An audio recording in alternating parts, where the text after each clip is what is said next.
अस्सलाम वालेकुम तमाम स्टूडेंट्स को MKFA में खुश आमदीद कहते हैं। आज हम डिस्कस करने वाले हैं एक्सरसाइज 4.1 का क्वेश्चन नंबर 2। तो पहले हमने डिस्कस किया पार्टीशन के बारे में, लोअर सम अपर सम। फिर हमने क्या किया, कैलकुलस के चैप्टर नंबर 4 की जो एक्सरसाइज 4.1 है उसका क्वेश्चन नंबर 1 डिस्कस किया है। आज हम डिस्कस करने वाले हैं 2। इस क्वेश्चन का prove that bracket function is integrable on 3 to 6 on close interval 3 to 6। सबसे पहले ब्रैकेट फंक्शन के बारे में हम बात करते हैं। ब्रैकेट फंक्शन किस तरह का होता है, मैं यहाँ पर ब्रैकेट फंक्शन लिखता हूँ। मैंने आप लोगों को पहले भी बताया था कि इस क्वेश्चन को समझने से पहले आप लोगों ने ब्रैकेट फंक्शन वाली वीडियो लाजमी तौर पे देख लेनी है, वो लाजमी देखें। थोड़ा सा मैं यहाँ पर बता भी देता हूँ कि ब्रैकेट फंक्शन किसे कहते हैं। ब्रैकेट फंक्शन जाहिर सी बात है, ये फंक्शन है तो कोई इनपुट देंगे इसको तो कोई आउटपुट भी हमें मिलेगी। तो वो कह रहा है कि जो इसकी आउटपुट मिलेगी ना वो ग्रेटेस्ट इंटीजर होगा।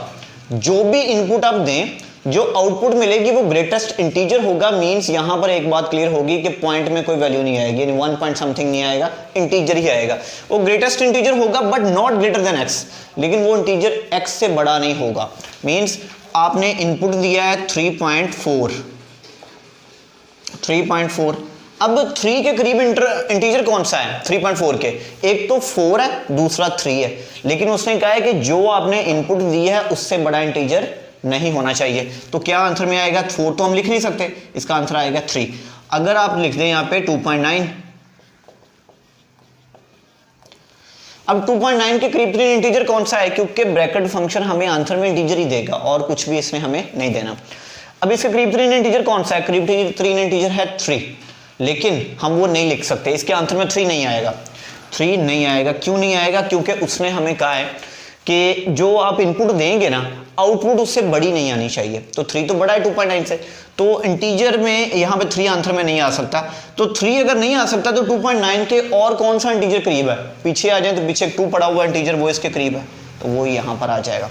तो इसी कॉन्सेप्ट का यूज करते हुए हमने इस फंक्शन को आगे लेके चलना है।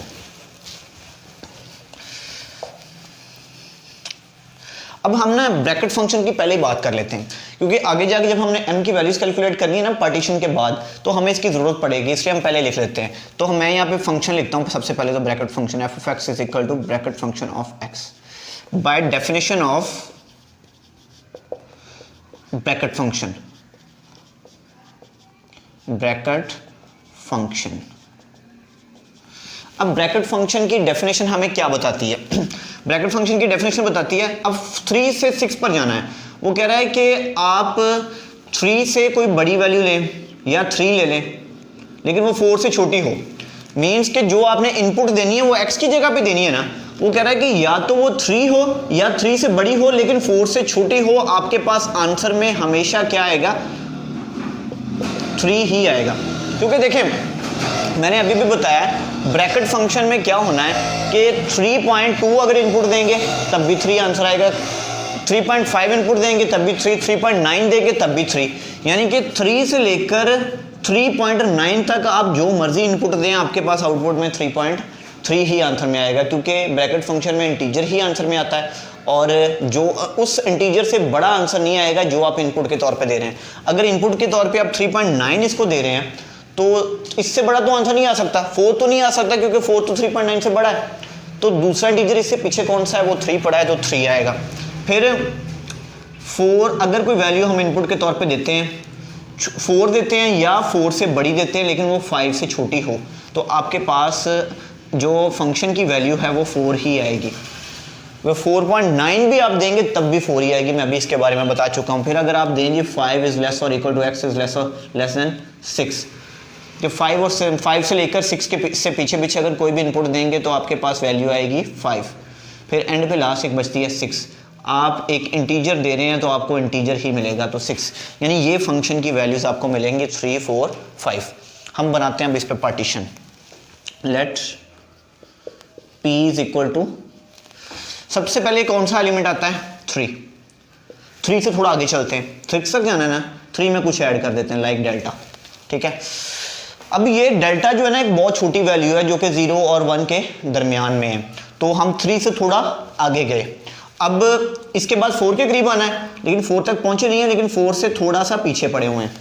अब इसके बाद आगे कहाँ गए? 4 से थोड़ा आगे निकल गए। पहले 4 से पीछे थे, अब आगे निकल गए। अब आप 4 से आगे तो निकल ही गए हैं, अब 5 से थोड़ा पीछे।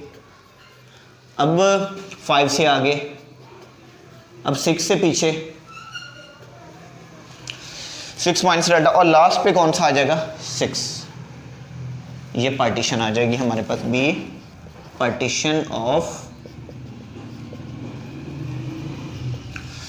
किसकी पार्टीशन है 3 से 6 तक की।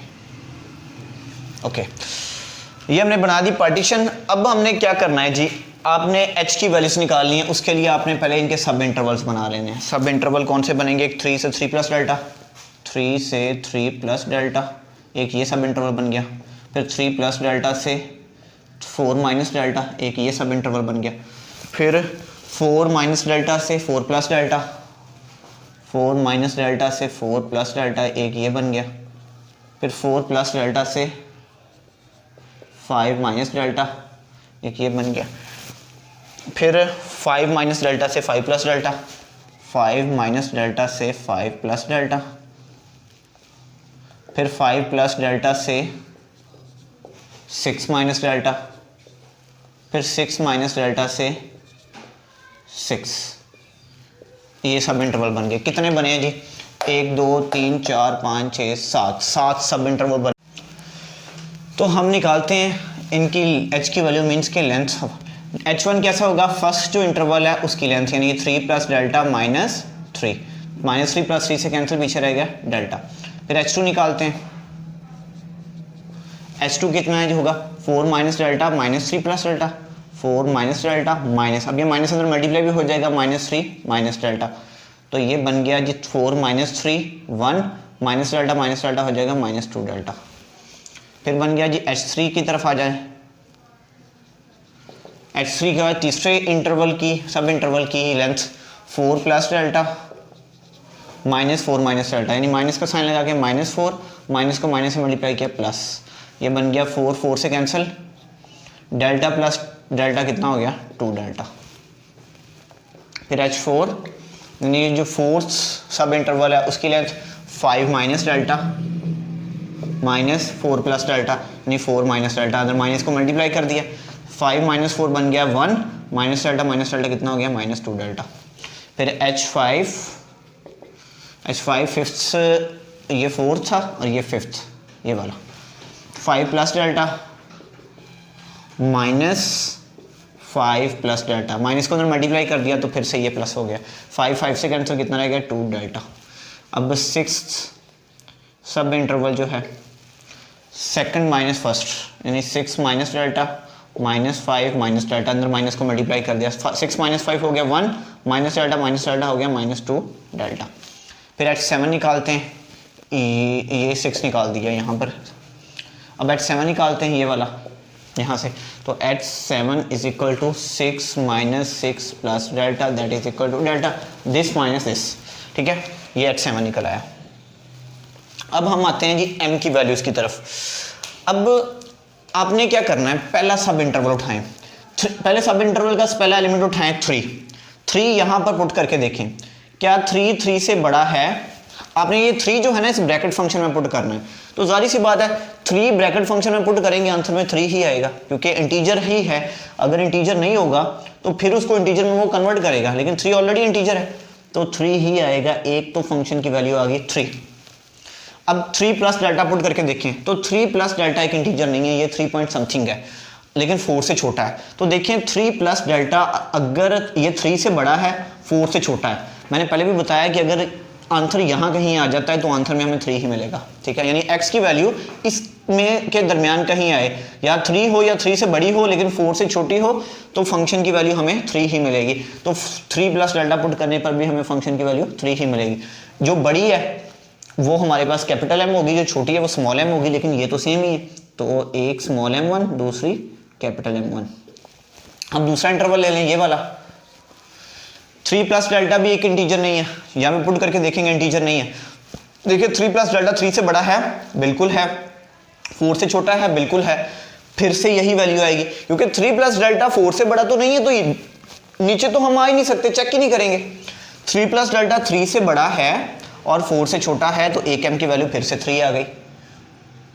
ठीक है, अब ये कौन सा m है, बड़ा m है या छोटा m है, ये बाद में देखते हैं।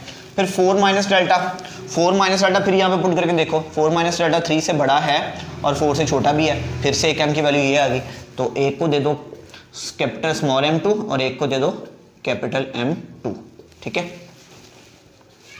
अब अगले इंटरवल की तरफ आ जाए, इसकी तरफ 4 माइनस डेल्टा, 4 माइनस डेल्टा फिर यहाँ पे पुट करके देखें, 3 से बड़ा भी है 4 से छोटा भी है, एक m की वैल्यू फिर से 3 आ गई। अब 4 प्लस डेल्टा पुट करके देखें, 4 प्लस डेल्टा यहाँ पुट कर दिया, ये भी इंटीजर नहीं है, तो 4 प्लस डेल्टा 3 से बड़ा तो है लेकिन 4 से छोटा नहीं है, तो यहाँ पर वैल्यू यानी 4 से 4 पॉइंट समथिंग है, तो इसका आंसर जो है 3 नहीं आएगा। अब नीचे आ जाए इधर, 4 प्लस डेल्टा यहाँ पे पुट करके देखें, 4 प्लस डेल्टा 4 से बड़ा है 5 से छोटा है, इसका मतलब कि 4 प्लस डेल्टा की जो भी वैल्यू है वो 4 पॉइंट समथिंग है, तो जब हम ब्रैकेट फंक्शन में अप्लाई करेंगे तो आंसर में हमें 4 मिलेगा। तो यहाँ पे दूसरा आ गया 4, इनमें बड़ा कौन सा है, ये 4 बड़ा है, तो इसे नाम दे देंगे कैपिटल M3 और इसे नाम दे देंगे स्मॉल m3, क्योंकि बड़ी वैल्यू को नाम देना है कैपिटल M3 का, ठीक है। तो मैं यहाँ पे ना कुछ रेज करता हूँ ताकि हम बाकी वैल्यूज पे लिख सकें, मैं स्टेटमेंट इसकी रेज कर देता हूँ, बाद में जब m की वैल्यूज निकल आएंगी तो फिर नीचे वाला भी मैं रेज कर दूंगा सारा। अब हमने क्या करना है, ये हमने थर्ड इंटरवल पुट करके देखा है, अब फोर्थ इंटरवल में एक 4 प्लस डेल्टा एक 5 माइनस डेल्टा है, 4 प्लस डेल्टा यहाँ पुट करके देखो, 4 प्लस डेल्टा 4 से बड़ा है, बिल्कुल है, 5 से छोटा भी होता है, बिल्कुल, तो इसका मतलब कि ब्रैकेट फंक्शन की जो वैल्यू आएगी वो यहाँ पर 4 आएगी, तो एक वैल्यू आ गई 4। दूसरी वैल्यू कौन सी, 5 माइनस डेल्टा, 5 माइनस डेल्टा 4 से बड़ा है और 5 से छोटा भी है, ये भी बात ठीक है, दूसरे m की वैल्यू भी 4 आ गई, तो ये फोर्थ इंटरवल था, तो एक को नाम दे दें स्मॉल m4 क्योंकि दोनों सेम आ गई, और एक को नाम दे दें कैपिटल M4, यानी कि यहाँ पर सुप्रीमम और इन्फिमम सेम आ रहा है।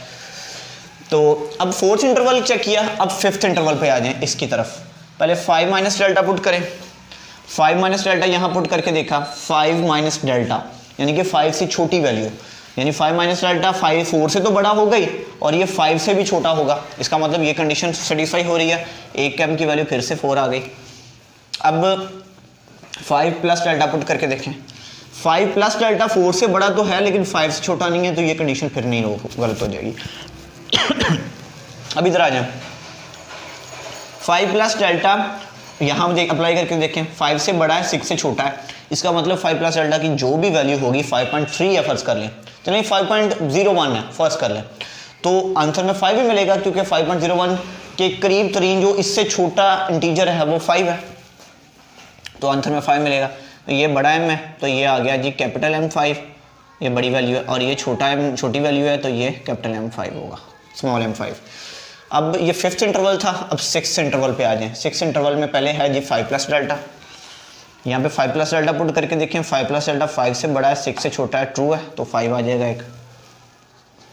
फिर 6 माइनस डेल्टा पुट करें, 6 माइनस डेल्टा जो है 5 से बड़ा है 6 से छोटा है, ये भी ट्रू है, एक और m की वैल्यू 5 ही आ जाएगी, तो ये भी सेम वैल्यूज़ हैं, एक को नाम दे दिया स्मॉल m6 और एक को नाम दे दिया कैपिटल M6। अब लास्ट इंटरवल की तरफ आते हैं, उसमें है 6 माइनस डेल्टा, 6 माइनस डेल्टा 6 से बड़ा है 6 से छोटा है, बात ठीक है, तो ब्रैकेट फंक्शन में इसकी वैल्यू भी 5 आएगी। फिर है 6, अब 6 यहाँ पुट करके देखें, 6 5 से बड़ा तो है लेकिन 6 6 से छोटा नहीं होता, तो यहाँ पर फिर ये कंडीशन फॉल्स होगी, तो x इज इक्वल टू 6। अब ये इंटीजर है, ऑलरेडी इंटीजर है, जब ब्रैकेट फंक्शन में एक इंटीजर देते हैं तो वही हमें आंसर में मिल जाता है 6 से, यानी कि जब x 6 होगा तो 6 मिलेगा। अब इनमें बड़ी है ये वाली, इसे कैपिटल M7 का नाम दे दिया और इसे स्मॉल m7 का नाम दे दिया। मुझे उम्मीद है आप लोगों को समझ आ गई होगी कि m की वैल्यूज़ कैसे निकालनी है। बाकी लोअर सम अपर सम की वैल्यू निकाल लें, बिल्कुल वैसे ही है जैसे पहले निकालते थे। हमने असल में इसमें प्रूव करना है कि फंक्शन इंटीग्रेबल है, जो हमारे पास ये ब्रैकेट फंक्शन है ना, ये इंटीग्रेबल है। अब वो ब्रैकेट फंक्शन इंटीग्रेबल कब होगा, जब उसका लोअर सम और अपर सम एक दूसरे के इक्वल आ जाता है। तो पहले मैं निकालता हूँ जी लोअर सम इसका, that is m1 h1 plus m2 h2 plus m3 h3 plus m4 h4 plus m5 h5। 7 तक करें तो हम भी 7 तक चलेंगे, m7 m6 h6 plus m7 h7। L of P f that is equal to small m1 की value है जी हमारे पास 3 और h1 की वैल्यू है डेल्टा, फिर प्लस स्मॉल m2 की वैल्यू है जी हमारे पास 3, फिर h2 की वैल्यू है जी 1 माइनस 2 डेल्टा,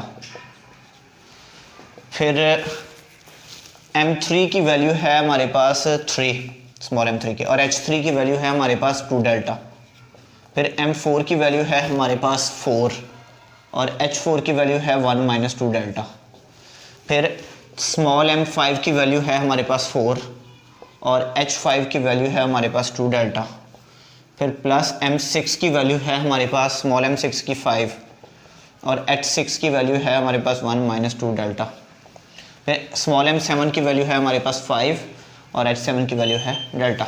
इसे कैलकुलेट कर दें आप लोग, वैसे ये काम तो आप लोगों का, चले मैं भी कर देता हूँ। 3 delta 3 plus 3 1 the 3 minus 3 2 the 6 delta plus 3 2 the 6 delta plus 4 1 the 4 minus 4 2 the 8 delta plus 4 2 the 8 delta 5 1 the 5 minus 10 delta यानी 5 2 द 10 डेल्टा, और ये वाला 5 डेल्टा। वैसे देखें कुछ कट रहा होगा, ये माइनस का प्लस का कैंसिल, ये माइनस का प्लस का कैंसिल, बाकी में से भी देख लें अगर कुछ कट रहा है तो कुछ नहीं कट रहा, ऐड कर दें 3 delta and 5 delta 8 delta 8 minus 10, ये हो गया माइनस 2 डेल्टा माइनस 2 डेल्टा। बाकी ऐड करते हैं 3 प्लस 4 7 7 प्लस 5 12, तो 12 माइनस 2 डेल्टा, ये आ गया लोअर सम। अब इसका अपर सम निकालते हैं, वो है capital M1 H1 plus capital M2 H2 plus capital M3 H3 plus capital M4 H4 plus capital M5 H5 plus capital M6 H6 plus capital M7 H7। इसमें values put करें। Capital M1 की value कितनी है जी 3, चलो मैं उस side पर लिख देता हूँ क्योंकि ये तो हमें चाहिए नहीं, अब H चाहिए, उसको रख लेते हैं।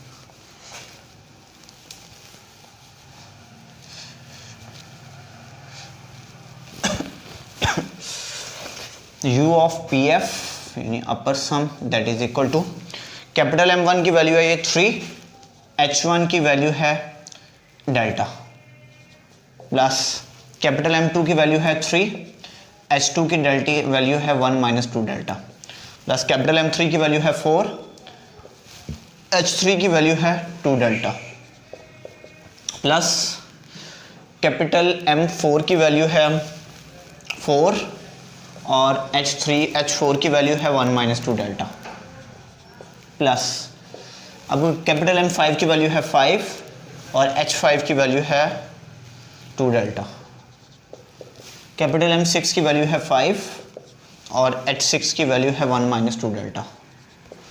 उसके बाद H7 की कैपिटल M7 की वैल्यू है 6 और H7 की वैल्यू है डेल्टा। अब इन्हें कैलकुलेट करेंगे तो तकरीबन इसका आंसर आ जाएगा 12 प्लस 3 डेल्टा, कुछ इसके करीब करीब, ये आप लोग कैलकुलेट कर लीजिएगा, इसकी अब हमें कोई ज़रूरत नहीं है।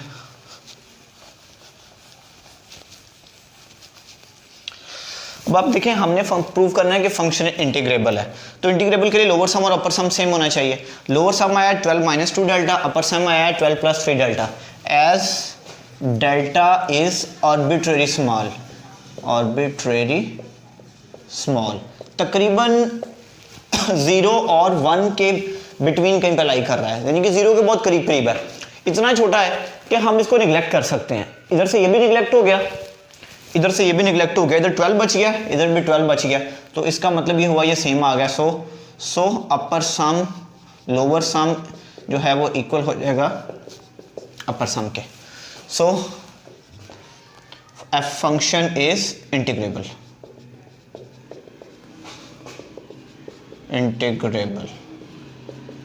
ठीक है, यही चीज़ हमने प्रूव करनी थी।